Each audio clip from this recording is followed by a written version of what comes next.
George Orwell अपनी किताब 1984 में लिखते हैं कि अगर विचार भाषा को भ्रष्ट कर सकते हैं, तो भाषा भी विचारों को भ्रष्ट।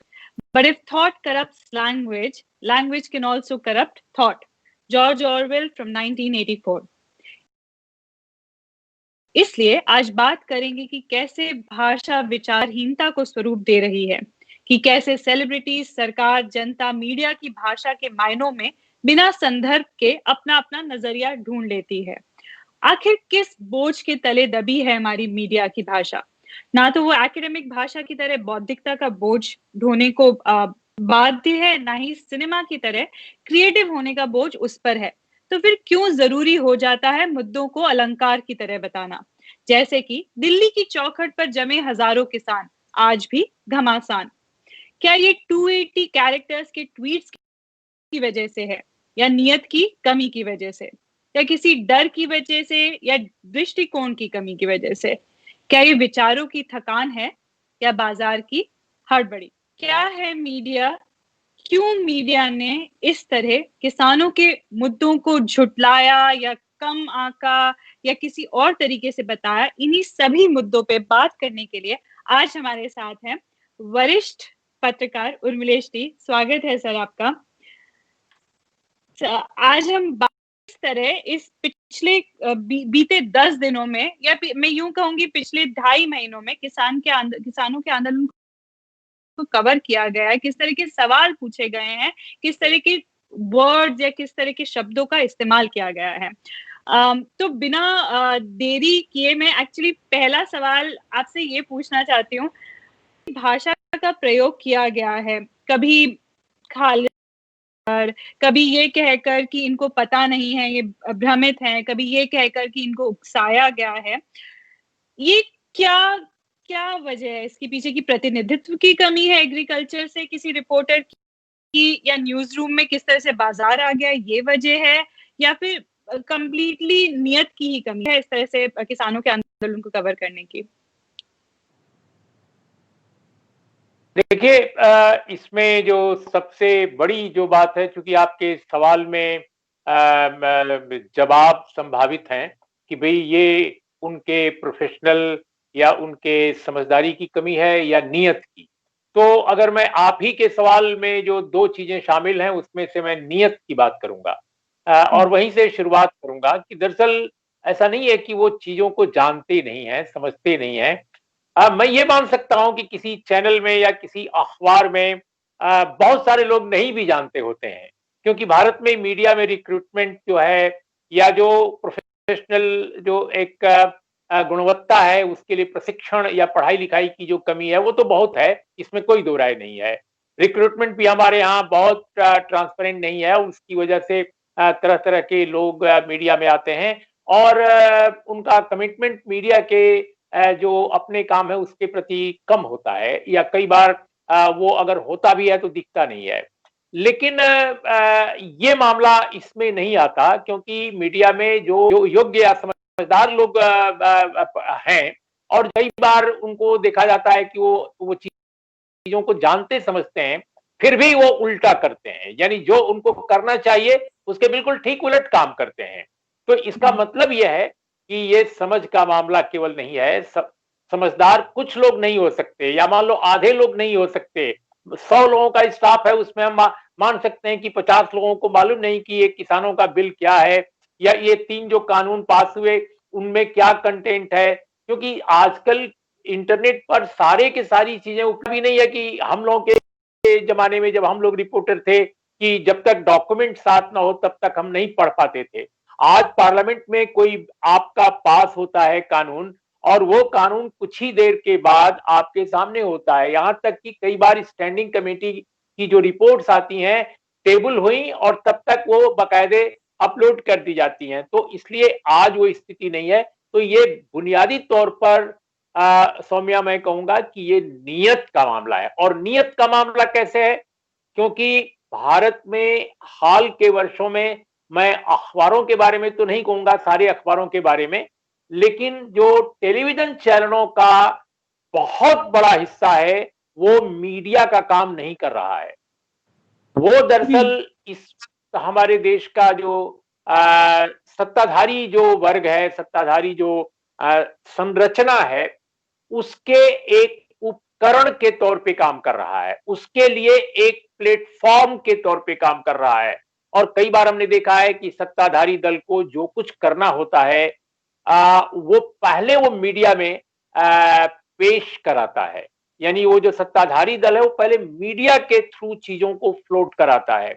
अब उदाहरण के तौर पे मैं आपको बताऊं, जब अपने देश के कुछ इंटेलेक्चुअल्स के खिलाफ जो जन पक्षधर हैं उनके खिलाफ कोई कार्रवाई की योजना बन रही थी, तो अभी गिरफ्तारियां नहीं हुई थी लोगों की, लेकिन कुछ अंग्रेजी के चैनलों में जिनको बड़े पढ़े लिखे इंटेलेक्चुअल लोग देखते हैं, उसमें न्यूज फ्लोट करा दी गई। उसमें न्यूज आ गई कि अमुक अमुक लोग देशद्रोही जमात के हो सकते हैं, और वे सारे लोग समाज के बहुत प्रतिष्ठित लोग थे। तो एक कैंपेन चला कई दिनों तक कि उनको पहले बदनाम किया जाए और फिर उन पर हाथ लगाया जाए। तो मेरा यह कहना है कि मीडिया, जो आपके सवाल में था कि ये नीयत का मामला है, क्योंकि मीडिया का काम कर ही नहीं रहा है, खासकर टेलीविजन चैनल। और हिंदी अखबारों में भी वही स्थिति है।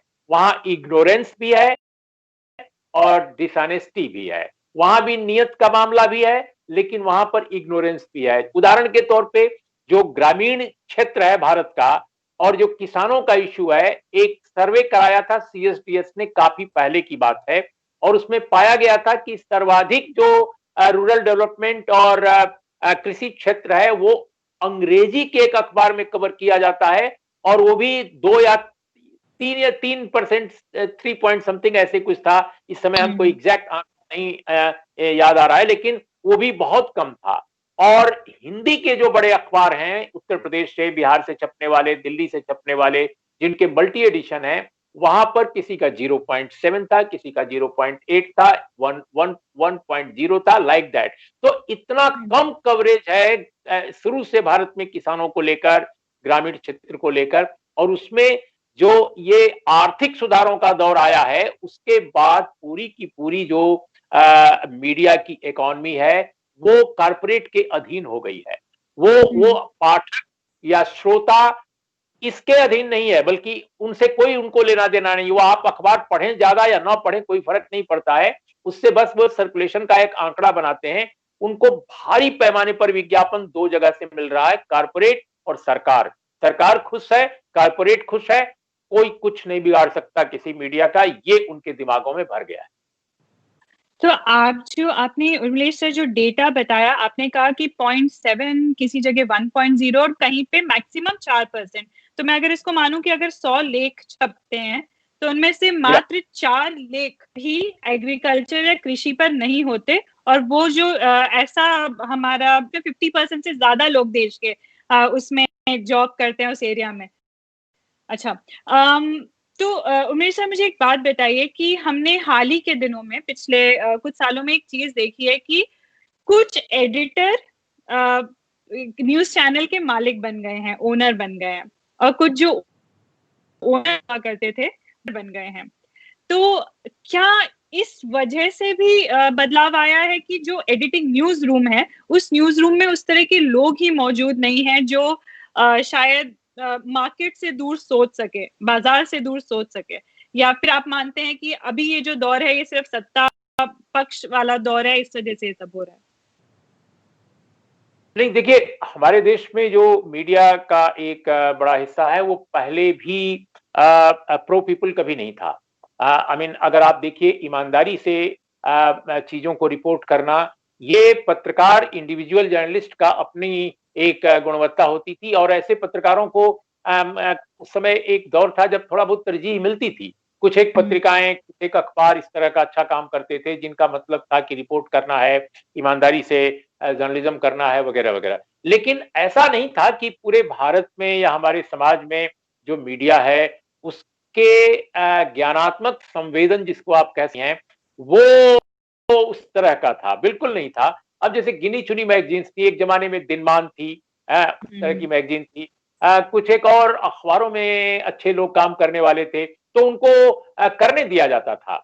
लेकिन हमारे देश के मीडिया में पहले भी ये सब चीजें, अंधविश्वास का को बढ़ावा देना, खासकर भाषाई अखबारों में, और बड़े लोगों को महत्व देना, उद्योगपतियों को महत्व देना। लेकिन आर्थिक सुधारों का जो दौर आया अपने देश में, उसके बाद एक वारगी जो है वो बहुत संगठित हमला हुआ। जो मीडिया में वे लोग हैं जो समझ और ईमानदारी और संवेदना के साथ पत्रकारिता करते हैं या करना चाहते हैं। अचानक पता चला कि जो रीजनल अखबार, बड़े अखबार तो पहले से थोड़ी मुश्किल उनमें होती थी चीजों को ईमानदारी से पेश करने में, क्योंकि बहुत दबाव होता था सत्ता का और तमाम बड़े लोगों का। लेकिन रीजनल अखबार काफी हद तक जनता से जो उनका जुड़ाव था, जमीन से उनका जुड़ाव था, अचानक पता चला कि उनकी इकॉनमी ध्वस्त होने लगी। क्यों? क्योंकि जो न्यू लिबरल इकॉनमी आई उसमें मीडिया पर जो इम्पैक्ट उसका पड़ा न्यू लिबरल इकॉनमी का, वो इतना जबरदस्त पड़ा कि हमने देखा कि देश भर में बहुत पॉपुलर कहे जाने वाले जो अखबार थे, भाषाई अखबार या जो क्षेत्रीय स्तर पर जिनकी पकड़ थी, वो बहुत बुरी तरह पिटने लगे और उनके उनके सामने समस्या पैदा हो गई कि वो कैसे सरवाइव करें। हमने उस दौर में भी देखा कि अब जैसे उदाहरण के तौर पे मैं देशबंधु का भी नाम ले सकता हूं, क्योंकि अभी देशबंधु के जो प्रधान संपादक हैं ललित सुरजन साहब, उनका दुर्भाग्यजनक परिस्थितियों में निधन हो गया ऑल ऑफ सडन। तो अब वो अखबार उनके पिता मायाराम सुरजन ने निकाला था आई थिंक 1959 के आसपास, और बहुत प्रो पीपल जर्नलिज्म उस अखबार ने प्रदर्शित किया। और मजे की बात यह है कि रूरल रिपोर्टिंग, जिसको कि बाद में हिंदू अखबार से जोड़ा गया और माना गया कि पी साईनाथ ने हिंदू में बहुत अच्छा काम किया है रूरल डेवलपमेंट का, रूरल डेवलपमेंट रिपोर्टिंग का या रूरल अफेयर्स की रिपोर्टिंग का। लेकिन रूरल अफेयर्स रिपोर्टिंग तो हिंदी पत्रकारिता और तेलुगु पत्रकारिता और मराठी पत्रकारिता में जितनी जबरदस्त रही है, उतनी किसी अंग्रेजी अखबार उसका कोई मुकाबला नहीं कर सकता था। और हिंदू वगैरह तो सिर्फ चूंकि आप अंग्रेजी में पढ़े लिखे हैं मान लीजिए, तो अंग्रेजी में पढ़ने वाले लोगों को लगा रहे वाह ऐसा आ रहा है। लेकिन देशबंधु ने 70s के दौर में, 80s के दौर में जिस तरह की शानदार ग्रामीण पत्रकारिता की, उसके पत्रकारों को कई बार स्टेट्समैन का जो अवार्ड एक हुआ करता था उन दिनों, रिपोर्टिंग का बेस्ट अवार्ड मिलता था खासकर ग्रामीण पत्रकारिता को बढ़ावा देने के लिए, वो उनको कई बार मिला। इसी तरह से मैं और अखबारों का नाम गिना सकता हूं। एक जमाने में, अब वो जमाना नहीं है उनके पास, प्रभात खबर ने बहुत अच्छे काम किए, जो झारखंड का एक अच्छा अखबार है। इसके अलावा मराठी में सकाल जो मराठी अखबार है, उन्होंने बहुत अच्छा काम किया एक जमाने में, और उन्होंने रूरल खासकर जो ग्रामीण रिपोर्टिंग है उसको बढ़ावा दिया। और भी बहुत सारे अखबारों का नाम मैं गिना सकता हूँ। तेलुगु में एक समय था कि एक अखबार निकला उदयन, उसने बहुत अच्छा काम किया। इसके बाद फिर वार्ता जो उनका जो तेलुगु डेली निकला एक जमाने में, उन्होंने खासकर जब टंकशाला अशोक उसके एडिटर इन चीफ एडिटर थे, उस समय बेहतरीन उन्होंने रूरल रिपोर्टिंग कराई अपने रिपोर्टर की टीम से। तो तेलुगु, मराठी, हिंदी, इन सबका अगर जिक्र किया जाए तो एक बहुत बृहत्तर पिक्चर उभरती है कि कुछ एक अखबारों ने एक आदर्श पेश किया और उससे जो बड़े अखबार थे वो भी प्रभावित होने लगते थे। तो वो अपने बाजारू पत्रकारिता से थोड़ा सा निजात लेने के लिए कुछ एक अच्छे रिपोर्टर्स अपने यहाँ इम्प्लॉय करते थे और कहते थे कि आपको फ्री हैंड हम दे रहे हैं कि आप ये काम कीजिए। नवभारत टाइम्स ने ऐसे काम किए थे शुरू के दिनों में, बहुत अच्छा काम किया उन्होंने भी। बड़े अखबार, इन पर क्षेत्रीय अखबारों का दबाव था क्योंकि इनको लगता था, आपको मैं बताऊं कि 1986 में पटना से नवभारत टाइम्स का एडिशन शुरू हुआ। उसके सामने सबसे बड़ा चैलेंज था कि कैसे वो दिल्ली के नवभारत टाइम्स से ज्यादा बेहतर निकालें बिहार में, क्योंकि अगर नहीं निकालेंगे तो बिहार के रीजनल अखबारों के मार्केट में उनको कोई पूछेगा नहीं। उनको लोग सोचेंगे कि ये तो दिल्ली का अखबार है, यहाँ हम कैसे इसको हम क्यों पढ़ें, हम बिहारी अखबारों को पढ़ेंगे। और वो ज्यादा बिहारी बनकर, बल्कि एक एक एक जिनके पास एक नेशनल पर्सपेक्टिव था, एक सोच थी, और उस अखबार ने बिहार में इंटरवेंशन किया और बेहतर रूरल रिपोर्टिंग, एक अच्छी जो ग्रामीण पत्रकारिता हो सकती है, ग्रामीण क्षेत्रों की रिपोर्टिंग हो सकती है, वो करके दिखाया। तो इसलिए मेरा कहना है कि जो ये नियो लिबरल इकोनॉमी आई है, इसने न सिर्फ भारत की अर्थव्यवस्था को प्रभावित किया है, न सिर्फ इसने एक नए ढंग का कारपोरेट अपने देश में पैदा किया है, और कारपोरेट और सत्ता के संबंधों को एकदम बदल दिया है, बल्कि यूं कहा जाए कि जो रूलिंग एलीट अपने देश का है, वो कारपोरेट का एक तरह से बिल्कुल उसके डायरेक्टिव पर काम करता है, और इसके जो रिश्ते हैं वैश्विक पूंजी से हैं, जिसको आप फाइनेंस कैपिटल एक जमाने आते थे। तो उस तरह की स्थितियां अपने देश में बनी हैं, और इसका प्रभाव हर क्षेत्र पर पड़ा है, इंक्लूडिंग मीडिया। और आप मीडिया में विज्ञापनों का जो जो जो जो जो जो जो फ्लो है, उसको आप देखिए कि किस तरह का है, किन किन अखबारों को मिलता है, किन किन को नहीं मिलता है, क्षेत्रीय अखबार कैसे खत्म हो रहे हैं। तो ये पिक्चर बताती है कि मीडिया और नियो लिबरल इकोनॉमी के बीच में क्या रिश्ता है। तो आप कह रहे हैं कि ऐसा नहीं है कि जिस तरह से बहुत लिबरल जनता या प्रगतिशील लोग बहुत बार कहते हैं कि 2014 से ही स्थिति बदल गई है, पर आप कह रहे हैं 1990 से या 91 से जब न्यू लिबरल आर्थिक सुधार लाए गए, उस टाइम से ही एक शुरू हो गया था आपके मीडिया में चेंज आना, और वो आते आते हम इस स्थिति पे पहुंच गए हैं कि आज हम कह नहीं सकते कि कौन प्रो पीपल है और कौन, मतलब कह सकते हैं, पर वो ये दिक्कत है। पर मैं फिर भी सर आपसे एक बात पूछना चाहूंगी कि हम लोग बहुत सारे शोज देखते हैं, जैसे बिना चैनलों के नाम लिए मैं शोज के नाम लेना चाहती हूँ। कुछ एक शो का नाम है हल्ला बोल, एक का नाम है ताल ठोक के, एक का नाम है महाभारत, एक का दंगल, हमने द बिग फाइट नाम का शो भी देखा है। मैं ये जो एक भाषा है, स्पेसिफिक भाषा, मैं बात नहीं करी कि लिबरल न्यू लिबरल लॉज क्या थे, मैं ये बात नहीं करी कि सरकार से क्या दबाव आता है, पर ये जो भाषा का चुनाव है कि जंग बना दिया है हर चीज को, मतलब घमासान है, वो क्यों हर चीज को इतना ज्यादा फाइट और वॉर के मोड में लाने के लिए, क्या उसमें भी आपको ये लगता है कि गवर्नमेंट का रोल है, न्यू लिबरल लॉज का रोल है, उसमें किसी भी तरह का और कोई आपको कारण नहीं दिखता इस चीज में? देखिए, आपने जो पहले कहा उस पर मैं आऊं बहुत संक्षेप में कि देखिए, ये बात बिल्कुल सही आपने पकड़ी कि ये जो शुरू में जो चला था 90 के बाद, उसका इम्पैक्ट धीरे धीरे पड़ा। ऐसा नहीं कि ऑल ऑफ सडन 91 में रिफॉर्म्स आए और उसी समय से शुरू हो गया, ये एक प्रोसेस में हुआ। लेकिन 2014 के पहले और 2014 के बाद जो परिस्थितियां बनी हैं, उसमें एक फर्क है। फर्क यह है कि उस वक्त भी हमारे देश के मीडिया में, खासकर नेशनल मीडिया में, रिफॉर्म्स को विकास का पर्यायवाची बना दिया गया। ये मैं बात कर रहा हूं मनमोहन सिंह के दौर की भी। माना गया कि जो रिफॉर्म्स का विरोध करेगा, जो बीपीसीएल के डिस इन्वेस्टमेंट का विरोध करेगा, जो सेंटूर होटल के टेक ओवर का विरोध करेगा, वो भी बिल्कुल गैर कानूनी किस्म का, जो बालकों के प्रश्न पर क्रिटिकल होगा सरकार के, वो विकास विरोधी है। तो ये जो रिपोर्टिंग या ये जो संपादकीय जो अग्रलेखों में विचार व्यक्त होता था, इंडियन एक्सप्रेस जैसा अच्छा अखबार जिसको माना जाता है कि रिपोर्टिंग बहुत अच्छा करता था, वो भी रिफॉर्म्स के लिए इस तरह कमिटेड था। इस रिफॉर्म्स का मतलब, मैं उसको मानता हूं कि रिफॉर्म्स नाम दिया गया है, लेकिन दरअसल वो संरचनात्मक एक पुनर्संरचना है पूरी इकॉनमी की, जो पूंजी को और जो बड़े लोगों को मुनाफा दे सके और गरीबों के लिए मुश्किल पैदा कर सके। अब उन्होंने कहा कि नहीं साहब, ये तो ट्रिकल डाउन, ऊपर से ऊपर समृद्धि आएगी तो नीचे लोगों को भी मिलेगी। लेकिन हमने देखा कि वो कहां कहां मिली है, कहां नहीं मिली है, और भारत और तमाम दुनिया के देश इसके उदाहरण हैं। तो हमारा ये कहना है कि कहीं भी क्रिटिकल नहीं था मीडिया, बल्कि रिफॉर्म्स का जो विरोध करेगा उसकी आलोचना करने लगा था मीडिया। आप इंडियन एक्सप्रेस की अच्छी रिपोर्टिंग देख लीजिए उस दौर की और आज की भी, लेकिन एडिटोरियल आप देख लीजिए कि वो विनिवेश के पक्ष में है, वो टेक ओवर्स के पक्ष में है, वो किसी कीमत पर ये नहीं मानता कि कोई बड़ा जो कारोबारी जैसे मान लीजिए हमारे हमारे गैस के संस्थान है, हमारे तेल के बड़े संस्थान है पब्लिक सेक्टर के, कुछ भी बिक जाए कोई फर्क नहीं पड़ता बड़े अखबारों के लिए। मैं एक एक अखबार का उदाहरण इसलिए दिया कि वो अच्छी रिपोर्टिंग करता रहा है और आज भी करता है, लेकिन कमोबेश सारे अखबारों का यह हाल है अगर हिंदू को छोड़ दिया जाए। और हिंदू का भी इस समय जो टोन है, इस समय जो स्वर है, वो काफी मंद पड़ा है पहले के मुकाबले। तो ये तो लीडिंग अखबार देश के हैं।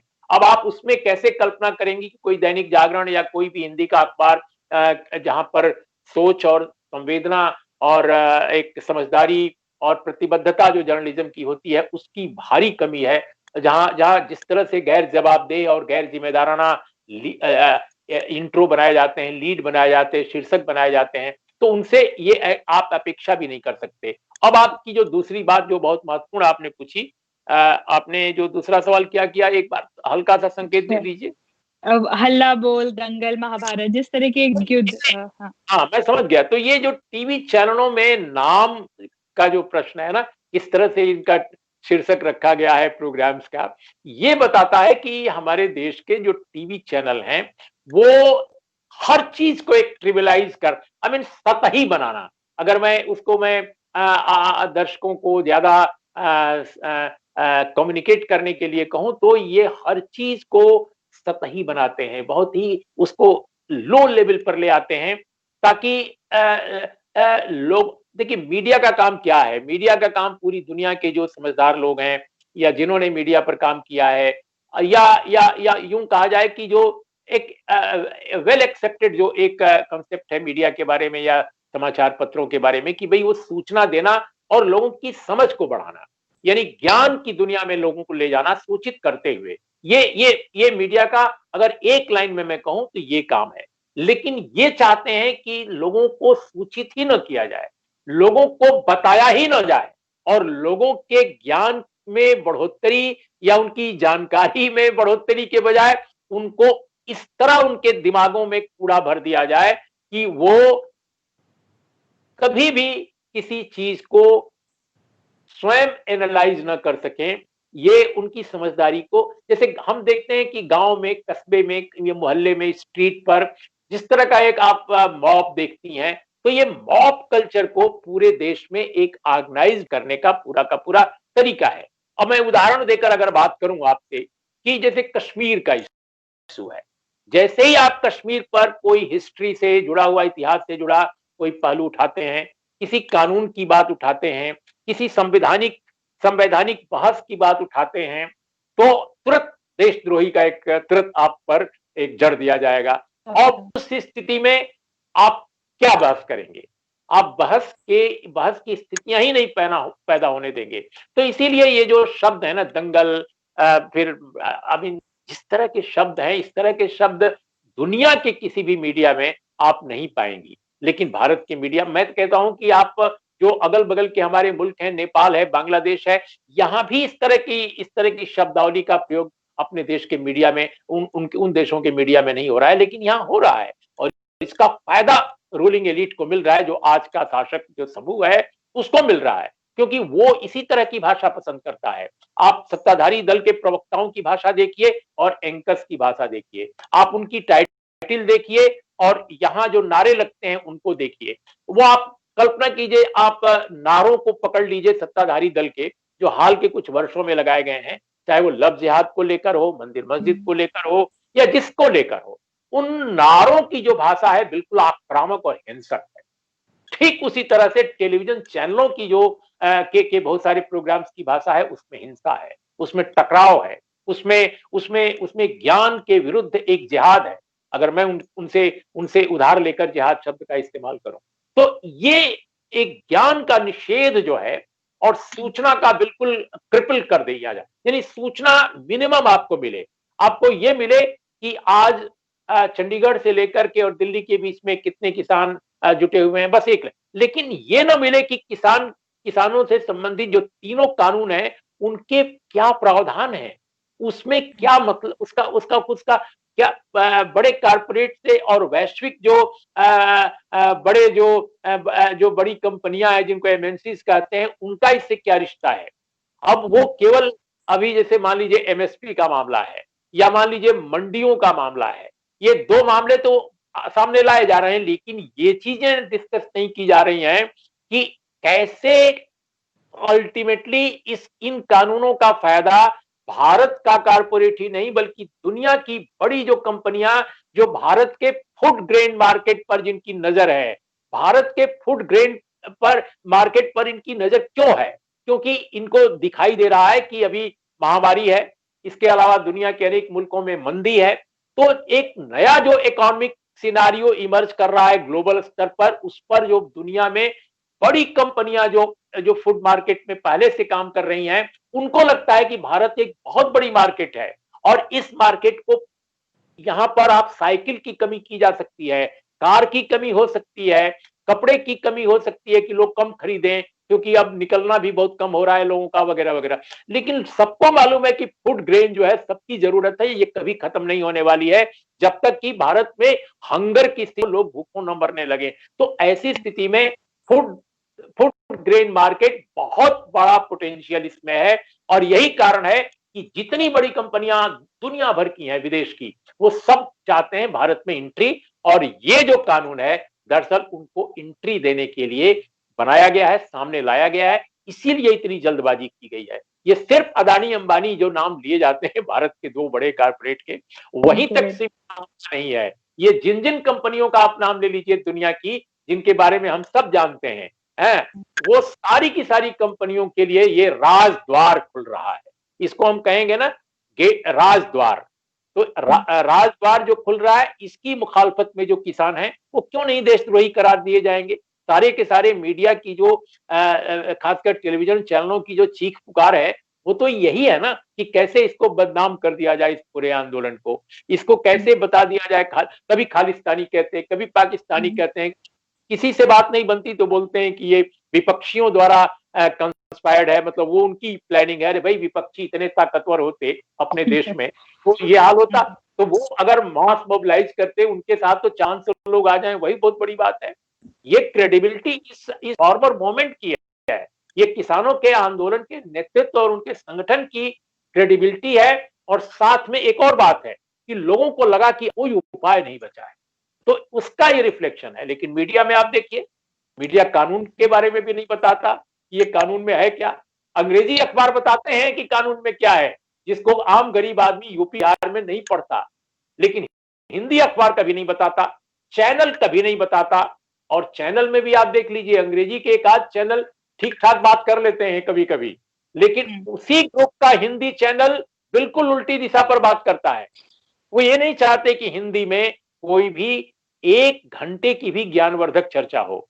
अंग्रेजी में संभव है क्योंकि अंग्रेजी पढ़े लिखे लोग हैं, तो भाई ठीक है, जो लोग बोल रहे हैं वही लोग सुन रहे हैं। ऐसा हमने ये भी देखा है कि एक ही ग्रुप के 2 इंग्लिश चैनल्स भी बहुत अलग तरीके से व्यवहार करते हैं।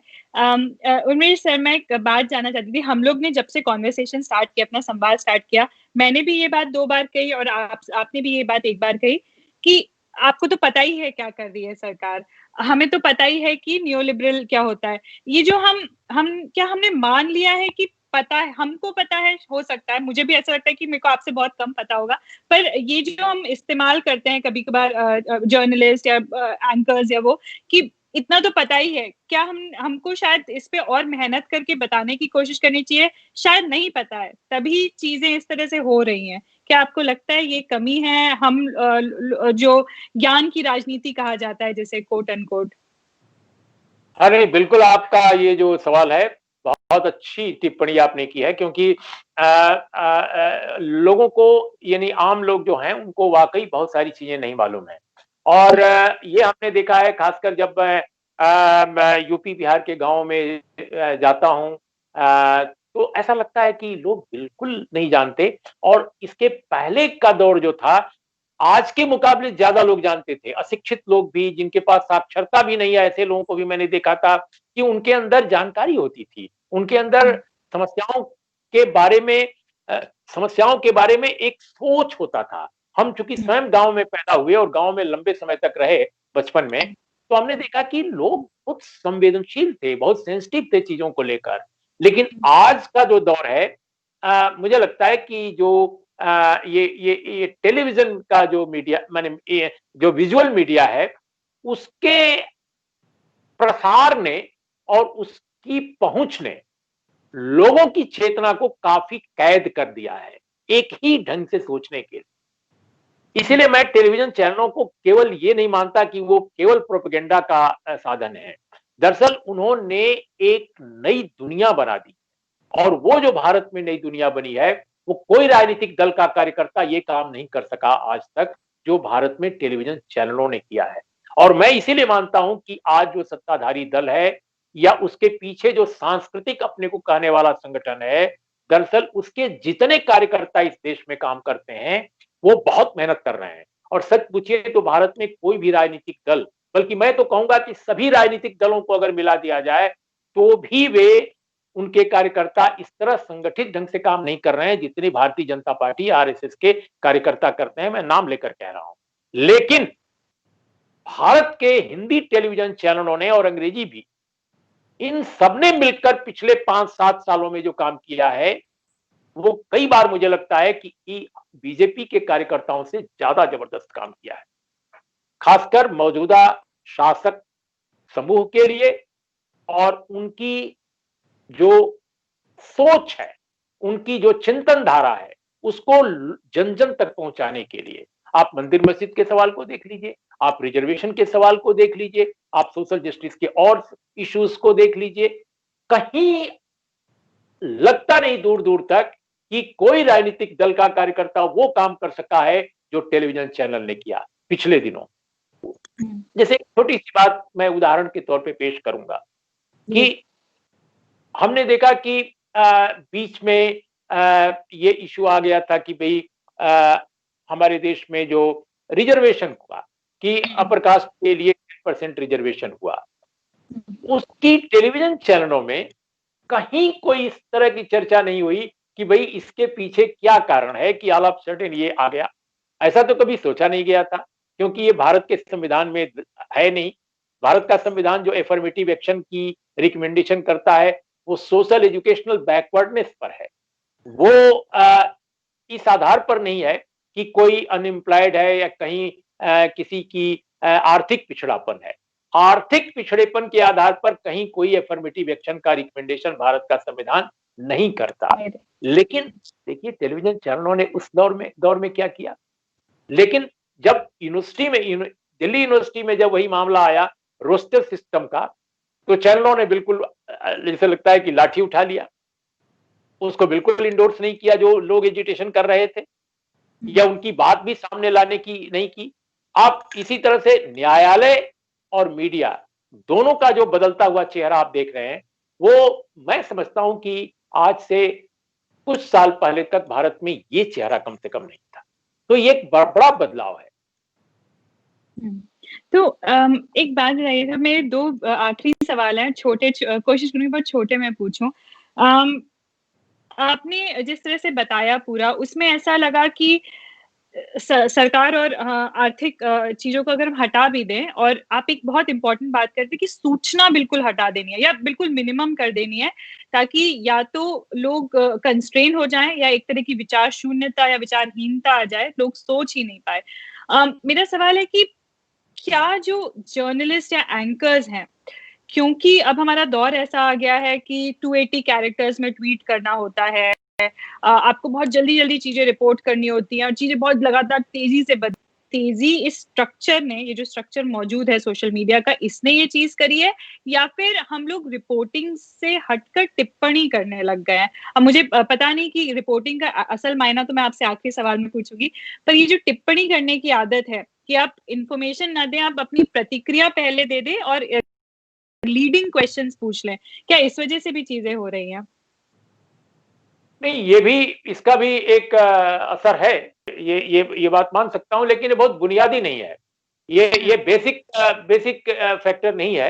ये इस पूरे जो चेंजेस दिखाई पड़े हैं पिछले कई सालों के दरमियान, इसका ये बुनियादी पहलू नहीं है, लेकिन ये भी एक पहलू है, ये मैं मानता हूं।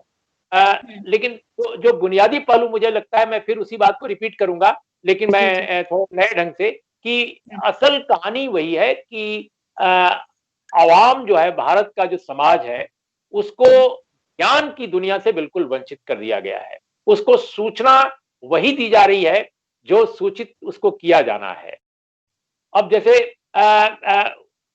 किसको विकास कहा जाए, ये ये उन लोगों को कुछ खास लोग ही बताते हैं, जिनके लिए विकास के मायने कुछ और हैं। तो ये कहानी जो है, मुझे लगता है कि वो बुनियादी कहानी है। बाकी ट्वीट वगैरह तो ठीक है, उसका अपना एक एक एक सेक्शन है, एक वो है। लेकिन हम सारे जो लोग जो भारत के तरक्की पसंद लोग अपने को मानते हैं, उनकी समस्या सबसे बड़ी ये है कि वो ट्वीट पर ही रहते हैं या अंग्रेजी में या हिंदी में लेख लिख लेते हैं। तो हम जिसे अल्टरनेटिव मीडिया भी जिसे आप कहते हैं, इसकी रीच दरअसल इसलिए भी कम है क्योंकि आप जो कहते हैं आप ही जैसे लोग सुनते हैं। तो आप उस बड़े दायरे में नहीं जा पा रहे हैं, न तो राजनीतिक संगठन जा पा रहे हैं जो अल्टरनेटिव पॉलिटिक्स की बात कर रहे हैं, कुछ एक को छोड़कर, जो बहुत छोटे दायरे में सीमित हैं। और जो मीडिया अल्टरनेटिव मीडिया है, उसकी पहुंच अभी इतनी कम है कि उसकी कल्पना नहीं की जा सकती है बड़े चैनलों के मुकाबले। तो और जो आप कार्यक्रम भी बनाते हैं, जिस तरह का आपका सोच होता है, वो बड़ा जो सबाल्टर्न जो एक समूह है, वहां पहुंचता नहीं है। क्योंकि मीडिया में दलित नहीं है, क्योंकि मीडिया में आदिवासी नहीं है, क्योंकि मीडिया में ओबीसीज के भी बहुत कम लोग हैं। तो बहुत सारी चीजें मीडिया में आ ही नहीं पाती हैं विचार के स्तर पर। और जो लोग विचार देने वाले लोग हैं, वो अपनी दुनिया से विचार लेकर अपनी ही दुनिया तक पहुंचाते हैं। और कई बार उनकी बातें समझ में नहीं आती हैं दलित को, पिछड़ों को, जो भारत की आबादी का बड़ा हिस्सा है। और हम मानते हैं कि अरे ये जाति की बात ना करें। आप कह रहे नहीं, वर्ग की बात करो भाई, जाति की बात मत करो। लेकिन जाति एक ऐसी जमीनी असलियत है कि वो हंसते हैं आप पर। और आप कहते हैं नहीं, हमें तो बताया गया है, फिलोसफर्स बड़े दुनिया के बता गए हैं कि जाति की बात हम करेंगे ही नहीं। और भारत जैसे समाज में जहां जाति एक असलियत है, उस पर एक कम्युनिकेशन गैप हो जाता है। आप जाति की बात नहीं करना चाहते, आप कह रहे हैं नहीं, सिर्फ इकोनॉमी की बात करो, सिर्फ विचारधारा की बात करो, सिर्फ क्लास की बात करो, वो उनके पल्ले नहीं पड़ता। तो जब तक आप अपना मिजाज नहीं बदलोगे, जब तक सोच का आप ढर्रा नहीं बदलोगे, तब तक चीजों को बदलना बहुत कठिन है भारत। अभी आपने जो बात कही, हाल ही में 2-3 दिन पहले कैरेबियन के एक स्टाफ राइटर हैं सागर, उनने उनका एक इंटरव्यू हुआ था, उसमें उन्होंने एक बात कही थी कि आप इसलिए किसी पिछड़े या दलित या पसमंदा या महिला को या आदिवासी को अपने न्यूज रूम में मत लाइए। इसलिए नहीं कि आप डाइवर्सिटी चाहते हैं, इसलिए नहीं कि आप चाहते हैं कि प्रतीकात्मक तरीके से आप बताएं कि हम इंक्लूसिव हैं, इसलिए नहीं कि आप हमारा उत्थान करना चाहते हैं। हमें इसलिए लेके आइए अपने न्यूज रूम में कि जो लेंस हमारे पास है वो शायद आपके पास कभी होगी नहीं। तो इसमें आप मुझे नहीं पता कि मुझे जब मैंने ये पढ़ा, सोचा, मेरे को लगा कि हाँ, मतलब ये बात बहुत मायने रखती है जिस तरह से उन्होंने सोचा। मेरा आखिरी सवाल है आपसे अमरेश सर, और मुझे नहीं पता कि मैं इससे और कितने बेहतर तरीके से पूछूं। मुझे ये बताइए कि पत्रकारिता को कैसे बचाया जा सकता है, एक दर्शक क्या कर सकता है, एक पत्रकार क्या कर सकता है, क्या किया जा सकता है अभी हमारे पास जो भी अवेलेबल स्पेस है उसमें? देखिए, अभी मैं समझता हूँ, मैं हमेशा कहता हूँ जब भी कोई हमसे पूछता है भाई कैसे पत्रकारिता बचनी चाहिए, तो आप जो कारपोरेट नियंत्रित जो मीडिया अपने देश का है, आप उसमें तो कुछ नहीं कर सकते, क्योंकि उसमें जो रिक्रूटमेंट है, उनका जो अप्रोच है, वो तब तक नहीं बदलेगा जब तक समाज में कोई बदलाव नहीं आता या जब तक राजनीतिक संरचना में कोई बदलाव नहीं आता। कई बार हमने देखा है कि यही मीडिया बदल जाता है, खासकर जब सामाजिक रूप से उथल-पुथल होती है, आंदोलन होते हैं, नई राजनीतिक चेतना पैदा होती है। हमने वो दौर देखा है कि इमरजेंसी के बाद, जब चाहे जैसा भी आंदोलन रहा हो, लेकिन बिहार में, गुजरात में जो आंदोलन हुए इमरजेंसी से पहले और उसके दरमियान और उसके बाद जो एक चेंज दिखा, उससे मीडिया में चेंज आ गया था। उसमें काफी हद तक एक प्रो पीपल जो कंपोनेंट है मीडिया का या जो पहलू है, उभरा था। तो वो उस दौर में क्यों ऐसा उभरा था? इसलिए उभरा था, बहुत यंग जर्नलिस्ट नए आए, यहाँ तक कि पहली बार कुछ ऐसे समाजों से पत्रकार पैदा हुए जिन समाजों के पत्रकार कभी मीडिया, भारत के मीडिया में देखे नहीं गए थे, कभी नहीं देखे गए थे। तो वो इसीलिए कि कहीं न कहीं उन आंदोलनों का, क्योंकि किसान आंदोलन भी उसके उसी दरमियान हुए थे बहुत सारे सूबों में, तो उसका असर था मीडिया पर। मुझे लगता है कि आज भी बदलाव हो सकता है कॉर्पोरेट मीडिया में भी। जो समाज है, समाज में अगर कुछ चीजें बदलती नजर आए प्रक्रिया के स्तर पर, और दूसरी बात कि राजनीतिक रूप से भी वो बदलाव दिखे भविष्य में, निकट भविष्य में, तब चीजें इसी कॉर्पोरेट मीडिया में भी बदल सकती। लेकिन जो स्पेस अभी है अल्टरनेटिव मीडिया अपने को कहने वाले लोगों के लिए, मैं समझता हूं कि उनको सर्वाधिक उनकी कोशिश होनी चाहिए अपने को सहज ढंग से वो बातें समाज के सामने लाना जिनकी जरूरत समाज के सबसे निचले पायदान पर काम करने वाले लोग जो हैं, साधारण लोग हैं, जीने वाले लोग हैं, मजदूर है, किसान है, निम्न मध्य वर्ग का आदमी है, दलित है, आदिवासी है, महिलाएं हैं, उनकी उनके लिए जो जरूरी चीजें हैं उनको सामने लाना। आप बड़ी-बड़ी बहस करते रह जाएंगे, मैं नहीं समझता कि बहुत बड़ा बदलाव कर पाएंगे, क्योंकि जो आपकी बड़ी बहस को सुनेंगे वो सब लोग आप ही की तरह भी समझदार हैं या जानते हैं। आप वहां तक आपको जाना होगा, उसके लिए क्या, मैं चूंकि टेक्नोक्रेट नहीं हूं तो मैं नहीं जानता कि कैसे उन तक पहुंचा जाए, लेकिन उन तक नहीं पहुंचने से मैं समझता हूं कि आपका पर्पस पूरा नहीं होने वाला है। और बिल्कुल आखिर में मैं ये कहूंगा कि जो भारत में उच्च वर्ण के अच्छे लोग हैं, समझदार लोग हैं, जो कॉन्शसनेस के लेवल पर जो गरीब के पक्ष में है, बदलाव के पक्ष में है, मानवीय संवेदना से लबरेज हैं, उनका बहुत बड़ा योगदान होता है। हम लोग ही बचपन में जिन लोगों की किताबें पढ़कर प्रेरित हुए उनमें कोई दलित आदिवासी नहीं था, कोई ओबीसी नहीं था।